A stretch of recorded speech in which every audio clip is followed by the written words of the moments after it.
Okay, so I decided to do something a little bit different today. Just because I feel like a change. I'm having a hard time motivating myself to do anything at the moment, apart from work, but I really want to get this channel going again, so I'm doing something a little bit different. I've picked out some entries from the Let's Not Meet Reddit, which is always a fun place, and I'm going to read those to you today. I'm going to put links in the description to the stories themselves, so you can go and give a bit of love to the actual writers. Yeah, let's just get started on that. Number 1. I wish it was my drunk roommates eating my food. By user deleted. This is my brother's girlfriend's story. She doesn't have a Reddit, but I told her about this subreddit and she wanted to share her story because it's creepy, but also to learn from. I go to a school in a big city that's one of the least safe cities in the US. I chose this school for nursing, and definitely not for the location. I live in a row house, that's what we call it, off campus with 4 other girls. Cheaper and nicer than dorms. Or so I thought. I guess you get what you pay for. We're all girls and sophomores in college. As you would guess, we go out and drink, come back, do things we don't remember. We'd just started our rent in August, 3 floors, plus a basement, which is padlocked by the owners. Understandable, as we would definitely have parties down there to avoid any immediate cleanup. The house was great, amazing location to the school and work. I'm also a CNA who works odd hours, which is important for later. It was not expensive, and good condition. I'd never lived with that many people before, just one roommate, so before we definitely knew if one of us had misplaced or changed something. I started to notice my snacks were either half gone or completely gone. It was getting annoying, but a house of so many people, it's too much work to figure out who ate what, so I ignored it. Slowly, as girls do, we started making comments about someone eating our food, but passive-aggressively, you know, college girls. We all just let it go, 'cause who wants a whole house fight? I work until about 11 o'clock in the NICU. Get home at 11:30, mostly on weeknights. I started to notice pans left out or snack wrappers around. I thought it was odd because none of my roommates had done that before, but just thought, oh, they probably drank a bottle of wine and then went to bed and forgot about all of it. Again, my roommates started making comments. This time we started asking because it was getting annoying, all our food being gone and things being left. I knew it was one of them, but who wants to admit they ate someone else's snacks in college? Snacks are a high commodity. We chalked it up to the girl who always smokes and eats her weight in food. She swore it wasn't her. This went on for about 2 months. It got more obvious someone was clearly taking everyone's food. Definitely the girl that always smokes. I see her eat a whole snack pantry in a night. I wish it was her. One night at work, I was about to get off, but a situation happened and I didn't end up leaving until 12:30. I took the bus home. I carried pepper spray, taser, and a pocket knife, don't worry. I got home and was about to collapse. I wanted to go to bed ASAP. I walked in the front door, and the stairs are directly in front. You can also see down the side into the kitchen. I walked in and saw someone in the kitchen, but was way too tired to say hi, thinking it could end in like a 30-minute conversation about nothing. So I went straight upstairs. When I got to the 2nd floor, I noticed all my roommates' doors were closed, which always means they are all either in their room for the night or asleep. I got a weird feeling, just something that made it click. They were all asleep, right? I texted our house group chat asking if anyone was in the kitchen. I felt stupid for asking. 2 responded no, and they said the other 2 had been asleep. I knew it wasn't any of my roommates down there at that moment. I dialed 911, but I didn't press call. I crept into my roommate's room across the hall. Thankfully, or maybe not thankfully, she didn't have her door locked. I whispered, telling her I think someone was in the house. She gave me the widest eyes ever, and almost looked like she was going to cry. She didn't suspect anything like I had. But for reference, a very bad area, as in, there was a shooting in the house 2 doors down only a week earlier by an intruder. She mouthed to make the call. The whole time we were dead silent. We didn't hear really anything at all. I was starting to think I was seeing things after such a long day at work and was regretting that I dialed, thinking I'm going to look like an idiot when they show up and I was just overtired and dreaming. We explained what's going on, and they said they would send someone ASAP. And that actually does mean right away, since it is a big and dangerous city. The police showed up, and I didn't even want to go downstairs. But the operator confirmed it was them, so I did. But the whole time, I could swear the operator could hear my heart beating. The police come in and look around. I'm thinking, oh god, I look dumb. They ask if there are any other floors, so we tell them technically the basement, but it's padlocked, so really no. They checked the basement just in case, and, well, they were right. A man had been living in the padlocked basement. The lock was pulled off its hinges and just kind of propped against the wall. We never looked at that, though. We rarely went out back. The guy had taken a comforter from one of my roommates out of the closet. Had a mattress from God knows where, and his clothes? Well, he was the one moving and eating all of our stuff. He would come out in the middle of the night and do it. Started getting more comfortable. I don't know if he was drugged out and forgot to clear his tracks, or if he didn't really care. Me and my roommates have pretty consistent schedules during the week, probably letting him think that any time after about 12 was good to come out. We never slept with any of our individual doors locked, and that's what freaks me out the most. He had access to any one of us at any moment, and we had no idea. When he was getting arrested, I was the only one to go down and look. I don't know why I did. I wish I hadn't. I took a picture in the process of him being arrested to show my roommates, who were too afraid to go down. I'll include the picture. So yeah, let's never actually meet, dude. Edit. Some questions about all the stuff he had down there. The clothes were some unexplainable, and the nice button-down shirts you can see in the picture are from two of my roommates' boyfriends they complained about losing. The basement was also used as extra storage for the owners long ago, and that's why there's a pull-up bar and randomly bigger things. Not everyone has to believe it, but I do. It happened to me, and it was very scary. Number 2. Retail Creep by user Anxiety for Life. I always start by giving background on myself, so you guys have an idea what kind of life I lead. I'm a black girl, about 5'5", standard athletic build. I was a soccer and volleyball player, and I'm often told I'm very pretty. I'd say more decent than pretty. Also, I've got anxiety that makes me freeze up in uncomfortable situations, so that's amazing. Anyway, here's the story. When I was 19, I worked at a craft store. The majority of our guests were either young kids working on a school project, or elderly women looking for sewing supplies. When I first started, I worked 4 AM to 12 PM, stocking shelves. I'd been there about 2 days at this point. That morning, I was stocking sewing notions. Yes, I know, riveting. I overheard a very boisterous man talking to my co-worker a few aisles away. He said her name almost every other word. Okay, Samantha. Well, Samantha. Tell me, Samantha. That kind of deal. I assumed this guy was a regular or something that just knew everyone by name. I kept stocking the shelves. I heard him say his goodbyes and his voice got closer. I saw a man, about 5'8", round-bellied and white, with shoulder-length white hair, probably in his 50s or 60s. He glanced down the aisle and kept walking. I saw him walk back and forth past the aisle a couple of times, thinking he was looking for something. As I was stocking, I found a broken set of buttons. Whenever something is broken, we had to take it up to the register and put it in a specific bin. As I made it up front, I realised he was at the register I had to go behind for the bin. As he was checking out, he turns to me and goes, "Excuse me, are you a model, or do you work here?" I smile and say I just work here.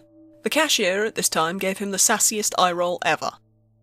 I begin to walk away, and he asks, "Does your husband tell you how beautiful you are every morning before you leave?"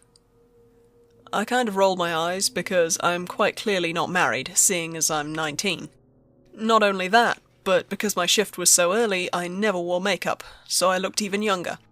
As in someone actually asked me if I was born after 2002, making me 15-ish. Like, what the fuck? I said, "No, sir, I'm not married." This, as usual, was a mistake. Sometimes honesty isn't the best policy. He perked up and said, "Really? Do you want to be?" He kind of chuckled. I began walking down the aisle, smiled and waved back at him, telling him to have a good day. He then began to shout his phone number down the aisle. I walked a little faster and got back to my spot in the back of the store. That was weird, but it was over. Well, about 10 minutes later, I've now moved to zippers in the middle of the store. As I'm stocking, I feel someone's body heat on my back. It's him. I jump because I'm a coward and asks if he needed something. He says, "Of course." You. Insert biggest sigh of my life. I smile and ask him again if there's something I can help him with. He sees my name tag and begins the same thing he was doing earlier with my coworker, constantly repeating my name. He wanted conversation, so I talked, but kept my back to him. My shirt was long enough to cover my butt, so I wasn't worried that he was checking me out or anything. He was about 3 feet away at this point. "You're the most beautiful girl I've ever seen." Now, I'm all for compliments, but that's a reach. "I'm serious. You are." Okay. "So, what do you like to do?" Eat. I mean, I was being honest, but I wasn't realizing this was a massive invitation to take me out. "Really? What do you like to eat?" I tried to think of the most uninteresting things I could say so he would leave me alone on his own without me having to ask him to get out of my face and hurt his pride. Mexican, usually. "And what do you like to drink?" He moved closer. I could now feel his body heat again and smell his musty, not musky, cologne. "I don't drink." His voice dropped significantly, and he moves closer, now about 5 to 6 inches away from my ear. So you're a good girl, huh? A good, fresh one. I can feel his breath on my ear. He's now standing beside, practically with his whole front side touching me. I ignore the statement and keep working. At this point, my hands are trembling. It's getting hard for me to even put items on the hook. He continued talking softly in a deepened voice. "So, why don't you let me take you out? We'd have so much fun." I decline. "Oh, please, baby. You make me such a happy man you don't even know." I decline. "Take my card." He hands me a card. He's a holistic healer, of course. "Please, call me, baby. You're so beautiful. I can't wait to hear your voice over the phone." I decline. "What can I do to make you mine? Please, anything." I can hardly hold myself back. His breathing got harder. I ask him if there's anything store-related I can help him with. He asks me how to install a zipper on clothes, and I explain it as simply and quickly as possible. "So, this is the start of you bossing me around, huh? Telling me what to do? You like to be in control. I want you to tell me what to do." At this point, my heart actually felt like it was going to explode. His body was on me, and it was gross. My anxiety had never been that high for that long. I could no longer think of any responses. No more customer service. I couldn't say anything. I just stood there silent. After a few more attempts with no response, he said, "Don't think I'll forget where you are. I live close. I won't forget. I'm coming back for you." He never did come back, but I was terrified, especially because I walked home.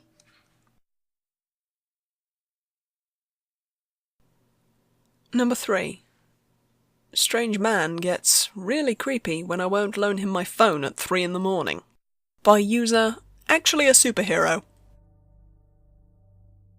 This happened years ago, when I was 19. I'm now in my mid-20s. I still remember this very clearly because of how creeped out I was. Back then, I was living 600 plus miles away from my parents in a different state. Even though there was a distance, my mom and I still talked on the phone at least twice a week, and we were still really close. So when we found out her cancer was back, I didn't think twice about dropping everything to drive down to see her.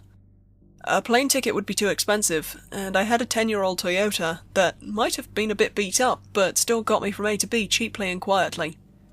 My parents weren't thrilled at the idea of me driving 11 hours by myself, but my mind was made up. So they offered me a deal. I would stop at rest stops every 2 or 3 hours and stretch my legs and call them, and in exchange for this courtesy, they would pay for my gas.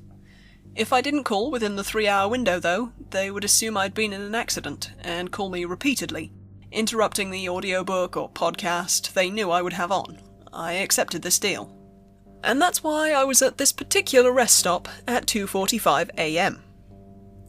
This was actually one of the nicer stops. Well lit, multiple vending machines that didn't have huge cages around them, the payphone wasn't broken, and it looked clean. There were a couple of cars there with people sleeping in them. I still had 15 minutes before I had to check in with my parents. I got out of the car and stretched, and then almost jumped out of my skin when I heard of that man's voice right behind me. Miss, can I ask you a favour? I turned around and he's leaning against my car. I have no idea how he got there so fast. I didn't see him when I parked, but there he was, uncomfortably close to me. He looked like he's in his 40s. He didn't look dirty or twitchy.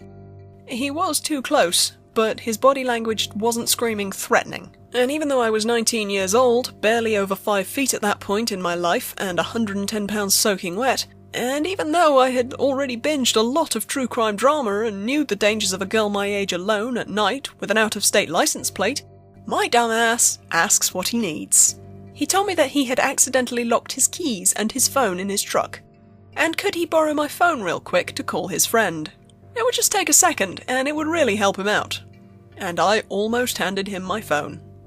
I was reaching into my pocket to hand it to him with a Pollyanna, "No problem." And then I actually looked at his face. Like I said, this rest stop was surprisingly well lit, and this guy looked really normal, except for his eyes. He had dead shark eyes. You know what I'm talking about. It's the Ted Bundy, Dick Cheney, actress in a Glade commercial who's trying to convince us she's in love with a dumbass who doesn't know how air fresheners work eyes. They're smiling, but the eyes are vacant and creepy and staring way too hard. I got that feeling, that runaway feeling. I know immediately not to hand this guy my only way to call for help. So I put on my best customer service smile and told him, "Oh my god, I'm so sorry, but I don't have a charger and I need to save all the battery for the tracking app my parents have on the phone, and I need that juice to call my parents, which I actually have to do right now, but good luck!" And I turned and walked about 20 feet away. He still doesn't leave. He's just leaning against my car, watching me. And now I didn't know what to do. I didn't want to leave him alone with my car, because he creeped me out, and he has a serial killer face. So, going to the bathroom is out. But I also wanted to get away from him, prove I'm not going to help, and maybe he'll leave. I could technically get into the car, but I would have to get really close to him unless I crawled over my passenger side seat. And he's not moving. So, I did the first thing that popped into my mind. I called my dad. And my dad, for the first time that night, didn't pick up the phone. When I heard his voicemail, I glanced back. The guy still hadn't moved. He's still just staring at me. So I faked a phone conversation with my dad. I angled my body so that the guy couldn't see that I'd hung up the phone and loudly said that I would be home in about 30 minutes, when in reality I was still at least 4 hours away. I mentioned exactly where I was, and reassured the fake caller that this was a good rest stop with plenty of lighting and a couple of visible security cameras. The guy still hadn't moved, and I'm running out of steam on this fake conversation. In the years since, I've thought of a lot of things I could have said while pretending to talk to my dad, but in that moment I was beginning to seriously freak out, and my mind went blank, so I hung up and didn't know what to do. I'd hoped the fake call would scare him off, but he was still leaning against my car. I stalled for another couple of minutes. I bought cookies from the vending machine. I walked around a little. At this point he's been leaning against my car and staring at me for at least 10 minutes. I honestly debated waking up one of the men sleeping in their parked cars and asking for help. And just the thought of having to wake someone up to help me get into my own goddamn car annoyed me enough that I stopped stalling and headed back to my car. I decided that unless he touched me, I'm just going to pretend he isn't there. He waited until I was unlocking my car door before he started talking to me again. He told me again that he really needs to use my phone. He's stranded here unless he can call his friends and bring a spare key. He's not angry or begging. His voice sounds weirdly friendly, but he'd been creepingly watching me for way too long while just blocking my exit, so I'm not falling for it. I almost pointed out the working payphone, just in case I'm wrong about this, and I was being a bitch to a guy who needs help. But then he leaned forward as I was getting in, and I lost all nerve and slammed and locked the door as fast as possible. He didn't move until I started the car and put it in reverse, and then he finally stepped back and let me pull out. I didn't even have a seatbelt on, I was so focused on getting away from him. And then, halfway out of the rest stop, my mum calls me. My mum, who would freak out if I didn't pick up, and who was already sick, and I needed to put on my seatbelt. I could still see him in my mirror. He was standing right next to where I parked, with his back to me. He was far enough away that I felt okay parking again to answer the phone, but I kept my engine running, and I kept watching him. I don't want my mum to worry, so I tell her everything is fine. Where I am, what my ETA is. Now that I was in my locked car away from him, I was beginning to feel like I'd overreacted. She scolds me about speeding, and I tune her out because the guy is moving now. As my mum lectures me about road safety, I watch the guy cross to his truck, unlock the door, and get in. The keys being locked in no longer seems to be an issue for him. I watched the truck head back out to the freeway and drive out of sight. I had to pretend to be fine to not upset my mom. I didn't get back onto the road for another 20 minutes, and when I did, I didn't speed. I didn't want to see that truck. I found out years later that the closest city to the rest stop has a major problem with sex trafficking, and that girls who look like they don't live nearby, or maybe look like they're just living out of their cars, tend to be targets. I don't know if that was what was happening, or if he was just trying to scare me into handing over my phone. Either way, creepy guy at the rest stop? Let's not meet.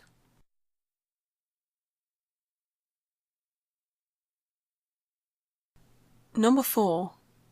At the Bottom of the Stairs, by user Queen of the Moths. Sorry this is a little long.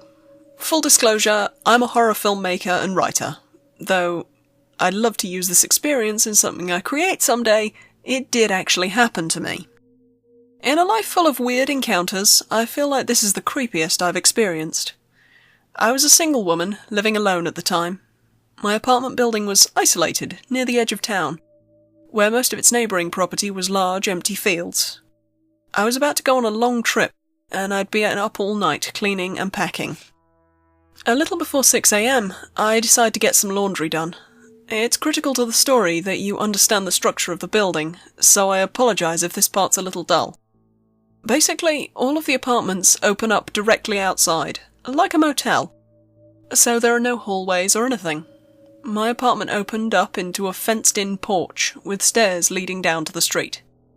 The fence continued around the yard, and there was a drop of about 6 feet on the other side, meaning the only way to get to and from my apartment was to go up those narrow cement stairs.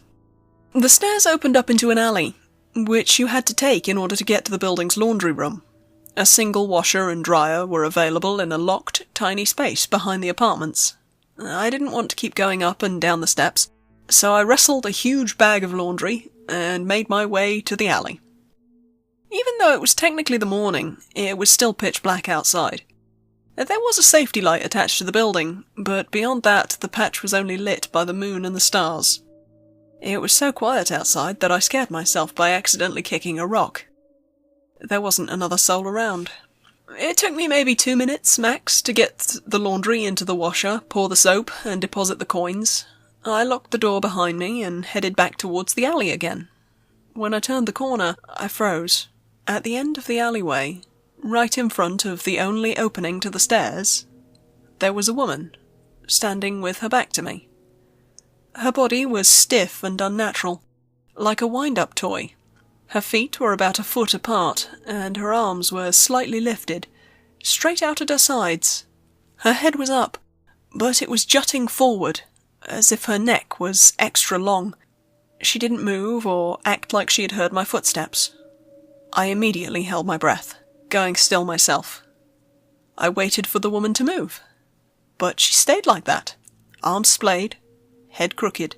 She was completely blocking the way, and I would have to slide past her to get to the stairs. Though she wasn't doing anything other than standing in that creepy way, I had no idea why she was there or what she was capable of, so obviously I wanted to avoid confronting her. Unfortunately, I didn't have a lot of options. My cell phone was still inside because I hadn't expected the run to the laundry room to take more than a minute. I had my car keys, but my car was parked in front of the building, meaning I would have to walk past her to get to it. I sat there for what felt like ages, heart pounding, mind racing. I was so freaked out my eyes were watering, and all the while the woman didn't so much as twitch. I debated knocking on a neighbour's door, but since she wasn't attacking me, I thought it might be stupid to wake people up. I wasn't sure if I was overreacting or not, and I couldn't just stand around all night, so after a good amount of time, I decided to force myself to walk past her. Yes, this is the part of the horror film where I would have died. I took slow, cautious steps towards her, and still she was frozen. As I got closer, I kept expecting her to turn towards me, but with only a foot left between us, she still hadn't. I took a deep breath and began to slide by her, until I could finally see her face. I will never forget the way she looked. Her eyes were bulging wide, unblinking, staring straight ahead. Her jaw was completely slack, mouth open almost unnaturally wide. Seeing her head hunched forwards from the side was even more horrific than from the back. I had immediately thought that, should the zombie apocalypse be on the horizon, I was about to be one of the first victims. Then she started to move. Not her body, just her head. Her shoulders remained stiff and slumped forward, her arms still straight at her sides. But her head, that head on the oddly long neck, began to loll towards me. Her eyes didn't move, but she twisted until our gazes met, her expression completely unchanged, less than a foot away from me. That was it. I ran the rest of the way up the stairs inside my apartment, locked the door and stood against it for a long time, still shaking from the encounter. When I looked out of the peephole again, she was gone. But I waited until the sun was shining bright before I went back out to get my laundry. I stopped washing my clothes when it was dark after that. So yeah, creepy lady, if you somehow followed me to LA, let's not meet.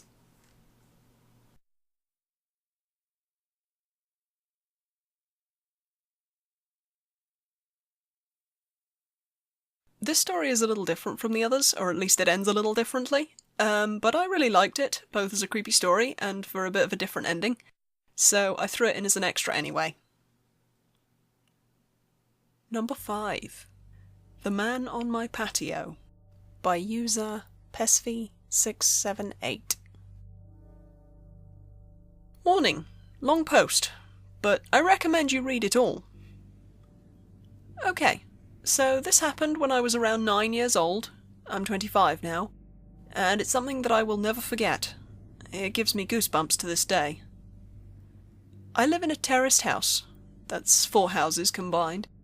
And my neighbours and I each have our own little patio. There's a small road 10 metres from my yard where people do their Sunday walks and so on. Only a small fence separates my small yard and patio from that road.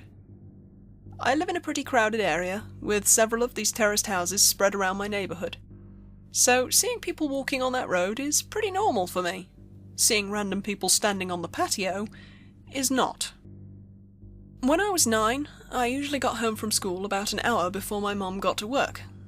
I live maybe 50 metres away from the school, so my mum figured that I was mature enough to be home alone for around an hour before she got home. This one day, I got home from school.